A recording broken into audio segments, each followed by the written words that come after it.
قرآن ہے میرا رہنما قرآن، شفا ہے نور ہے قرآن، جلا دل کی میرا قرآن، رضا رب کی میرا قرآن، قرآن قرآن۔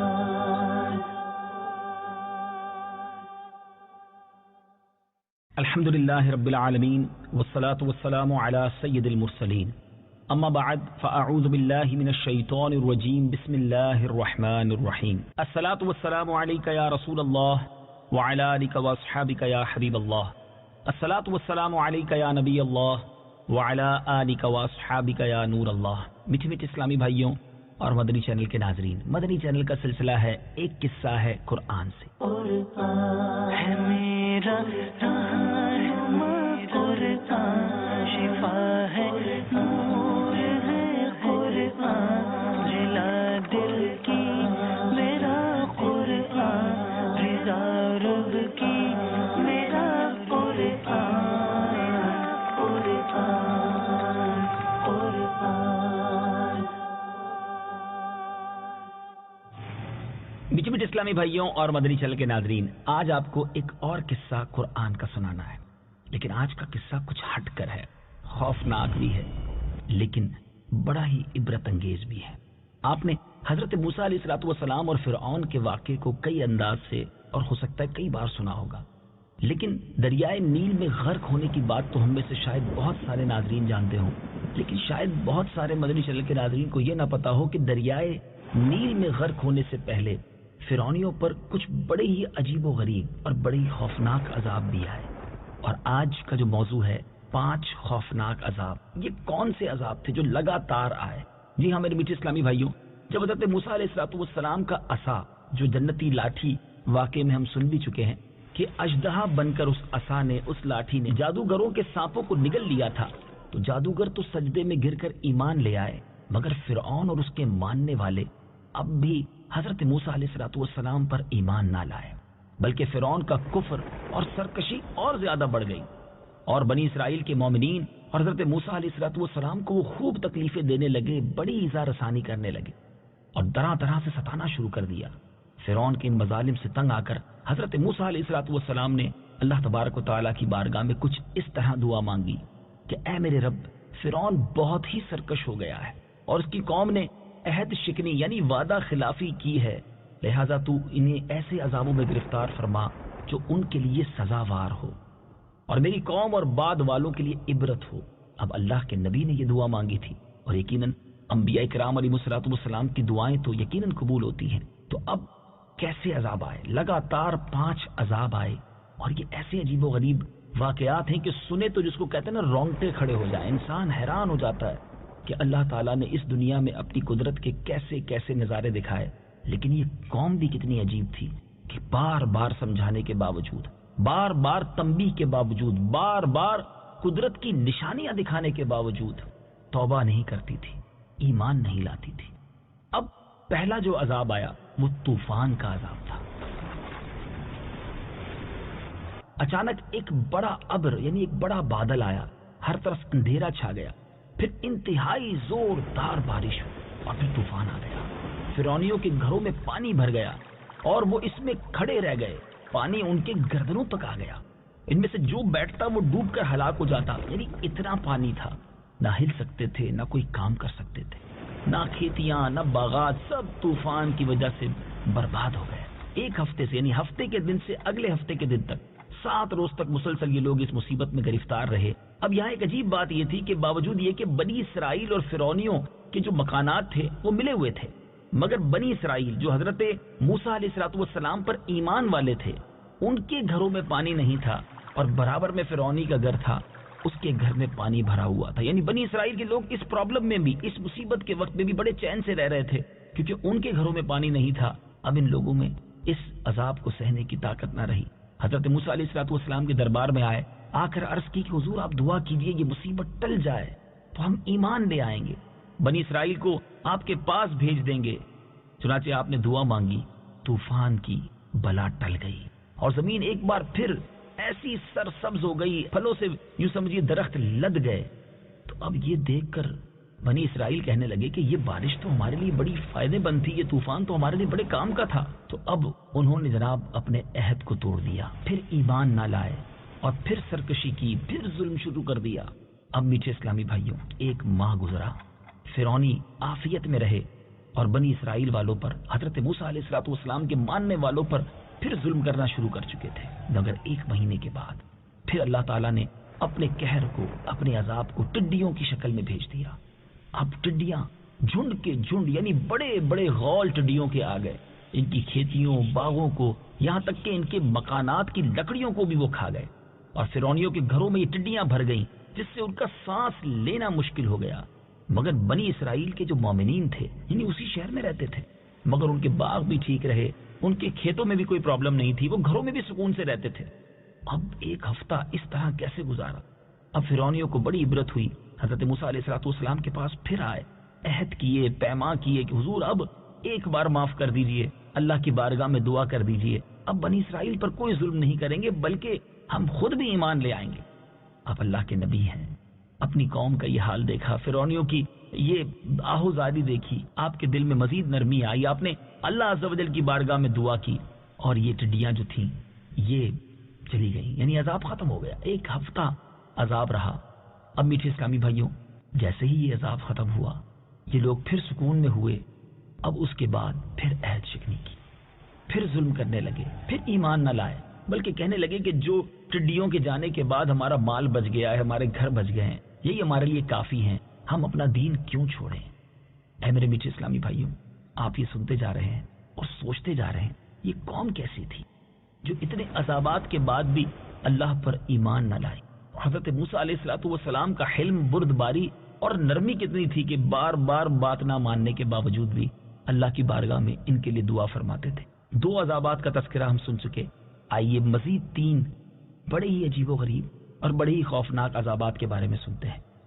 تیسرا عذاب جو اس قوم پر آیا وہ تھا گھن، جو ان فرعونیوں کے اناجوں اور پھلوں میں لگ گیا، تمام غلوں اور میووں کو کھا گیا. بعض مفسرین نے فرمایا کہ یہ ایک چھوٹا سا کیڑا تھا جو کھیتوں کی تیار فصلوں کو چٹ کر گیا اور ان کے کپڑوں میں گھس کر ان کے چمڑوں کو کاٹ کاٹ کر انہیں مرغے بسمل کی طرح تڑپانے لگا، یہاں تک کہ ان کے سر کے بالوں، داڑھی، مونچھوں، بھووں، پلکوں کو چاٹ چاٹ کر، چہروں کو کاٹ کاٹ کر انہیں چیچک زدہ بنا دیا. یہ کیڑے ان کے کھانوں، پانیوں اور برتنوں میں گھس جاتے تھے، جس سے یہ لوگ نہ کچھ کھا سکتے تھے، نہ پی سکتے تھے، نہ لمحہ بھر کے لیے سو سکتے تھے. 1 ہفتہ ایسی تکلیف میں گزرا. اب میٹھے میٹھے اسلامی بھائیوں، 1 ہفتے کے بعد وہ بلبلا اٹھے، حضرت موسیٰ علیہ الصلوۃ والسلام کے حضور حاضر ہو کر پھر دعا کی درخواست کرنے لگے، ایمان لانے کا وعدہ کرنے لگے. چنانچہ آپ نے ان لوگوں کی بے قراری اور آہوزاری دیکھ کر بارگاہ خداوندی میں اپنے ہاتھوں کو اٹھایا، پھر ان کے لیے عافیت کی دعا فرمائی. عذاب ان سے رفع دفع ہو گیا، لیکن یہ فرعونی پھر نہ مانے، پھر عہد توڑا، پھر ایمان نہ لائے، پھر بنی اسرائیل والوں پر ظلم کرنے لگے. کیسی عجیب و غریب قوم تھی. 1 ماہ تو گزرا، مگر پھر اس قوم پر ایک اور عذاب نازل ہوا، اور یہ مینڈک کا عذاب تھا. ہو سکتا ہے آپ سوچ رہے ہوں گے کہ اتنی عجیب و غریب باتیں کیا واقعی قرآن میں موجود ہیں؟ کچھ انتظار کیجئے. یہ 5 عذاب جب آپ سن چکیں گے تو اس کے بعد قرآن پاک کی آیات بھی تو آپ نے سننی ہے جس میں ان عذابات کا تذکرہ ہے. کیسے کیسے عبرت انگیز قصے اور واقعات ہمارے پیارے قرآن میں موجود ہیں. بہرحال ان فرعونیوں کی بستیوں اور ان کے گھروں میں اچانک بے شمار اب مینڈک آ گئے. یہ 4تھا عذاب تھا. مگر وہ مینڈک کتنے تھے کہ جو آدمی جہاں بھی بیٹھتا تھا اس کی مجلس میں ہزاروں مینڈک بھر جاتے تھے. کوئی آدمی بات کرنے یا کھانے کے لیے منہ کھولتا تو اس کے منہ میں مینڈک گھس جایا کرتے. ہانڈیوں میں مینڈک، ان کے جسموں پر سینکڑوں مینڈک سوار رہتے. اٹھنے، بیٹھنے، لیٹنے، الغرض ہر جگہ پر مینڈکوں سے انہیں نجات نہ ملتی تھی. اس عذاب سے فرعونی رو پڑے، گر گراتے ہوئے، روتے ہوئے ایک بار پھر حضرت موسیٰ علیہ الصلوۃ والسلام کے دربار میں آئے اور آپ سے معافی مانگی، وعدہ کیا کہ ایمان لے آئیں گے، اب ظلم نہیں کریں گے. آپ نے پھر دعا کی رب کی بارگاہ میں، یہ عذاب بھی دور کر دیا گیا. مگر جیسے ہی کچھ سکون ہوتا تھا پھر سرکشی آ جاتی، پھر ظلم بڑھ جاتا، پھر ایمان نہ لاتے. 1 ماہ گزرا، اب ایک 5واں عذاب آیا، اور وہ عذاب تھا خون کا. جی ہاں، ایک دم بالکل اچانک ان لوگوں کے تمام کنووں میں، نہروں میں سارا پانی جو تھا وہ خون بن گیا. ان لوگوں نے فرعون سے فریاد کی تو فرعون نے کہا کہ یہ حضرت موسیٰ علیہ السلام کی معاذ اللہ جادوگری اور نظر بندی ہے۔ یہ سن کر فرعونیوں نے کہا کہ یہ کیسی نظر بندی ہے کہ کھانے پینے کے برتن خون سے بھرے پڑے ہیں، لیکن جو مومنین ہیں، جو حضرت موسیٰ علیہ السلام پر ایمان لانے والے، ان کے برتن ٹھیک ہیں، وہاں پانی ہے، ان کے کنووں میں بھی پانی ہے، ان کی نہروں میں بھی پانی ہے، مگر ہماری ہر چیز خون سے بھر چکی ہے۔ تو اب فرعون نے بڑی عجیب بات کی کہ ایسا کریں کہ مومنین جس کنویں سے پانی نکالتے ہیں فرعونی بھی وہیں سے پانی نکالے۔ اب خدا کی شان دیکھیں کہ اسی برتن سے پانی نکالا جاتا، جب مومنین برتن ڈال کر پانی نکالتے تو صاف، میٹھا اور شیریں ہوا کرتا، مگر اسی برتن کو پھر فرعون کے ماننے والے کنویں میں ڈالتے تو جب واپس نکالا جاتا تو خون سے بھر جاتا۔ اب اس کے بعد فرعونیوں نے ایک اور ریکویسٹ کی، مومنین کے پاس آئے اور کہا کہ ہم دونوں ایک ہی برتن سے پانی پیئیں گے۔ اللہ کی قدرت کا وہ نظارہ بھی دنیا نے دیکھا کہ برتن ایک ہوتا جس میں پانی نظر آ رہا ہو، مومنین پانی پیتے تو منہ میں میٹھا پانی جاتا تھا، اور اسی برتن سے جب فرعونی منہ لگاتا تھا تو اس کے منہ میں جا کر وہ پانی خون بن جایا کرتا تھا۔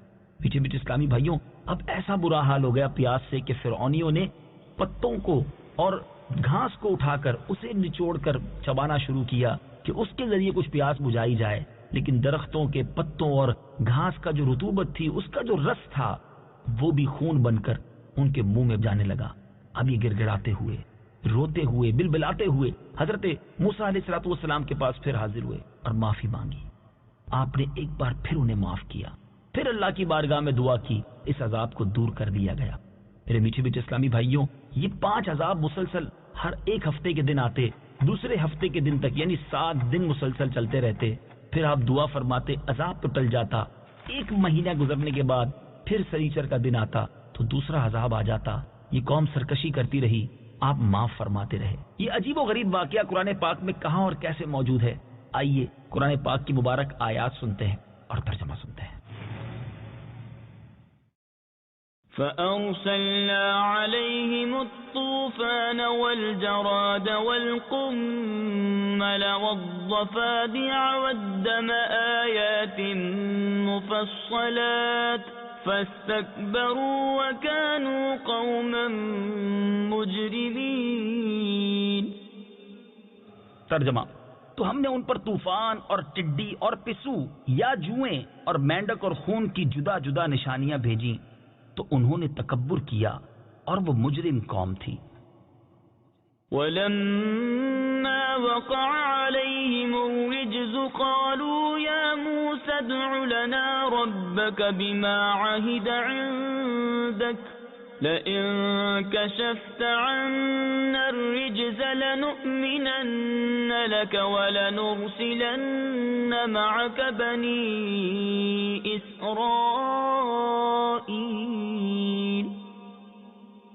ترجمہ: اور جب ان پر عذاب واقع ہوتا تو کہتے، اے موسیٰ، ہمارے لیے اپنے رب سے دعا کرو اس عہد کے سبب جو اس کا تمہارے پاس ہے، بے شک اگر آپ ہم سے عذاب اٹھا دو گے تو ہم ضرور آپ پر ایمان لائیں گے اور ضرور ہم بنی اسرائیل کو تمہارے ساتھ کر دیں گے۔ فَلَمَّا كَشَفْنَا عَنْهُمُ الرِّجْزَ إِلَىٰ أَجَلٍ هُمْ بَالِغُوهُ إِذَا هُمْ يَنكُثُونَ۔ ترجمہ: پھر جب ہم ان سے اس مدت تک کے لیے عذاب اٹھا لیتے جس تک انہیں پہنچنا تھا تو وہ فوراً اپنا عہد توڑ دیتے۔ فَانْتَقَمْنَا مِنْهُمْ فَأَغْرَقْنَاهُمْ فِي الْيَمِّ بِأَنَّهُمْ كَذَّبُوا بِآيَاتِنَا وَكَانُوا عَنْهَا غَافِلِينَ۔ ترجمہ: تو ہم نے ان سے بدلہ لیا تو انہیں دریا میں ڈبو دیا کیونکہ انہوں نے ہماری آیتوں کو جھٹلایا اور ان سے بالکل غافل رہے۔ میٹھے میٹھے اسلامی بھائیوں، آپ نے یہ فرعونیوں پر آنے والے 5 عذابات سنے، سیکھنے کو کیا ملا؟ ہمیں یہاں ایک بات سیکھنے کو ملتی ہے۔ آج ہم پر بھی جب کوئی مصیبت آتی ہے تو دل نرم ہو جاتا ہے۔ بعض لوگ مسجدوں میں نظر آنے لگ جاتے ہیں، اچھی بات ہے، مصیبت میں اللہ کو ضرور یاد کرنا چاہیے، لیکن جیسے ہی مصیبت دور ہوتی ہے، جیسے ہی راحتیں ملنا شروع ہوتی ہیں، لوگ پھر سرکشی میں، پھر گناہوں میں پڑ جاتے ہیں۔ ایسا نہیں کرنا چاہیے۔ ہمیں راحتوں میں بھی اپنے رب کی فرما برداری کرنی چاہیے، ہمیں تکلیفوں میں بھی اپنے رب ہی کو یاد کرنا چاہیے. اور اسی واقعے سے ایک اور بڑی پیاری بات سیکھنے کو مل رہی ہے کہ حضرت موسیٰ علیہ السلام کا حلم، بردباری اور نرمی تو دیکھیے. ستا بھی رہی ہے قوم، پریشان بھی کر رہی ہے، مگر آپ معاف کیے جا رہے ہیں. ہر بار انہیں معاف فرماتے ہیں، ہر بار ان کے لیے دعا کرتے ہیں. پیارے آقا علیہ السلام کی سیرت میں یہ پہلو تو اور زیادہ موجود ہے کہ آپ نے جان کے پیاسوں کو، خون کے پیاسوں کو معاف فرمایا. اے میرے میٹھے اسلامی بھائیوں، کیا ہم معاف کرتے ہیں؟ کیا ہم درگزر کرتے ہیں؟ چھوٹی چھوٹی باتیں یاد رکھ کے دشمنیاں چلاتے ہیں. خاندان کے خاندان ان دشمنیوں کی وجہ سے برباد ہو گئے ہیں. آئیے میٹھے اسلامی بھائیوں، اس قرآنی واقعے سے یہ درس حاصل کریں کہ ہم بھی معاف کرنے والے بنیں، ہم بھی دل بڑا کریں. میرے آقا علیہ السلام کا ایک خوبصورت ارشاد ہے، یعنی جو تم سے تعلق توڑے تم اس سے تعلق جوڑو، اور جو تم پر ظلم کرے تم اسے معاف کر دو، اور جو تمہیں محروم کرے تم اسے عطا کرو. یہ 3 عادتیں بڑی پیاری ہیں. بلکہ بعض روایتوں میں تو یہ مفہوم ملتا ہے کہ جو ان 3 باتوں پر عمل کرے گا اللہ تعالیٰ جنت میں اسے اعلیٰ گھر بھی عطا فرمائے گا، اس کا حساب بھی آسانی سے لے گا. دیکھیں نا، میں بھی یہی چاہتا ہوں اور آپ بھی یہی چاہتے ہیں کہ ہم جنت میں بھی جائیں اور ہمارا حساب بھی آسانی سے لیا جائے. تو ان 3 باتوں پر عمل کرنے کی نیت کر لیجیے. حضرت شیخ سعدی رحمۃ اللہ تعالی علیہ اسی حدیث کی ترجمانی کرتے ہوئے بڑا پیارا شعر ارشاد فرماتے ہیں، جس کا ترجمہ ہے کہ برائی کا برا بدلہ دینا تو بہت آسان ہے، اگر تم جواں مرد ہو تو برائی کرنے والے کے ساتھ بھلائی کرو. ہے یہ مشکل، لیکن مردانگی بھی تو اسی میں ہے نا. ایک اور حدیث پاک ہے جس کا خلاصہ ہے کہ پہلوان وہ نہیں جو غصے کے وقت کسی کو پچھاڑ دے، پہلوان وہ ہے جو غصے کے وقت اپنے آپ پر قابو رکھے. امید ہے اس قرآنی واقعے سے یہ مدنی پھول جو آپ کی طرف بڑھائے ہیں اپنے دل کے مدنی گلدستے میں ضرور سجائیں گے. انشاءاللہ عز و جل اگلے سلسلے میں ایک اور خوبصورت اور انوکھا قرآنی قصہ لے کر حاضر ہوں گے. مدنی چینل دیکھتے رہیے. صلو علی الحبیب صلی اللہ تعالی علی محمد صلی اللہ علیہ وسلم.